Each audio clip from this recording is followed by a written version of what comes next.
Hermeticism, based on the teachings attributed to the ancient figure of Hermes Trismegistus, is one of the most influential, though hidden and mysterious, Western esoteric paths. Hermeticism originated in Egypt in the 1st century AD. At that time, Egypt was part of a vast Mediterranean free trade zone created by the Roman Empire, mixing peoples, cultures, and religions. This era, much like our own, saw the decline of traditional civic religion and a search for a more personal spiritual experience. This trend gave rise to the mixed religions of Eleusis, Isis, and Christianity. In Egypt, the blending of Greek and native Egyptian religion gave rise to the figure of Hermes Trismegistus, Greek for thrice great Hermes. Hermes Trismegistus embodied the attributes of the Greek god Hermes and the Egyptian god Thoth. Hermes, known to the Romans as Mercury, was the god of shepherds and land travel, merchants, literature, athletics, and thieves. Hermes was cunning and shrewd, the messenger of the gods, and associated with medicine and with dreams and magic.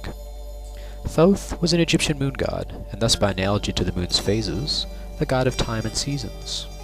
Thoth was also the inventor of writing, the god of scribes, and like the Greek god Hermes, Thoth was associated with magic, medicine, and esoteric knowledge. Hermes Trismegistus therefore became the premier god of esoteric wisdom, the lawgiver, establisher of the temple cults and ritual, and the god of the arts and sciences. Moreover, he had a dual role, not only as a god, but as a human sage. This sage purportedly had lived in great antiquity, and had received revelations, and discovered hidden knowledge and a path to enlightenment. The means for preservation of this knowledge was the Hermetica, the text attributed to the authorship of Hermes Trismegistus. The Hermetic texts available today appear to date from the 1st to 3rd centuries AD, and are likely somewhat older in origin. In antiquity into the Renaissance, it was believed that Hermes Trismegistus was older than Moses.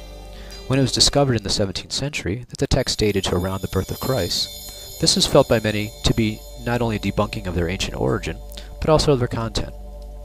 But the Hermeticists of antiquity and of the Renaissance, while they did value the age of the Hermetica, valued more its essential wisdom.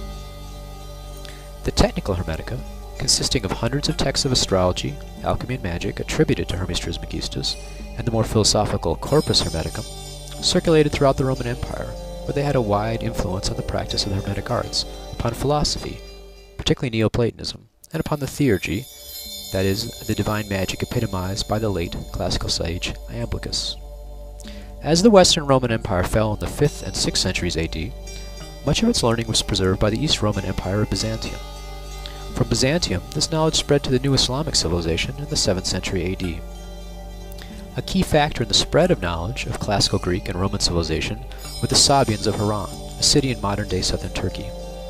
The Sabians were Hermetic and are sometimes referred to as star worshippers, but more accurately, they viewed the planets and stars as a link to the divine. The Sabians were renowned as scientists, astronomers, astrologers, magicians, and makers of precision instruments. The most famous Sabian was the 9th century sage Thabit ibn Qurra, who assisted in translating many Greek texts at the fabled House of Wisdom of the Abbasid Caliphs in Baghdad, as well as writing original works. He was the author of Imaginibus, an important text on astrological talismans, which has recently been translated from Latin into English. Sabian influence is also discernible in Picatrix, the most famous of texts of astrological magic.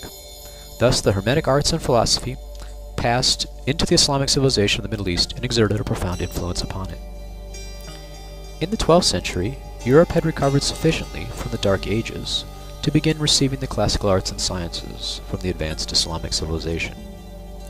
This transfer of knowledge included works of magic, astrology, and alchemy, which began to be translated from Arabic to Latin, mostly in Sicily and Spain. The study and practice of the Hermetic arts also began its revival in Europe as the Hermetic texts became available.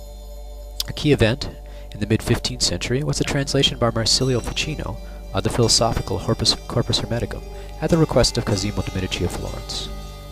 Thus, a renewed interest in the Hermetic arts was supplied with a firm philosophical basis. Magic astrology in the West once again became more than simply a means to attain earthly power and advancement. They also became again a path for ascent to the divine. The rebirth of Hermetic thought and the Hermetic arts was the hidden esoteric inspiration of Renaissance culture. Botticelli, for example, is said to have consulted Ficino before painting his famous Primavera, the allegory of spring. But during the so-called Enlightenment of the 18th century, Materialism became the predominant philosophy, and Hermeticism, because of its reliance on spiritual causality, fell almost completely into disuse. The 19th century witnessed a resurgence in Western esotericism, and with it, a renewed interest in Hermeticism. For example, the Hermetic Order of the Golden Dawn, a key modern magical order, was founded in 1888. However, by this point, much Hermetic knowledge had been lost. Only very recently, in the past 20 years, have sufficient sources become available and scholarship completed in order to raise our knowledge back to that of Renaissance predecessors. Now, at the dawn of the 21st century, we are currently experiencing a new Hermetic Renaissance and a rebirth of the Hermetic arts of astrology, alchemy, and magic.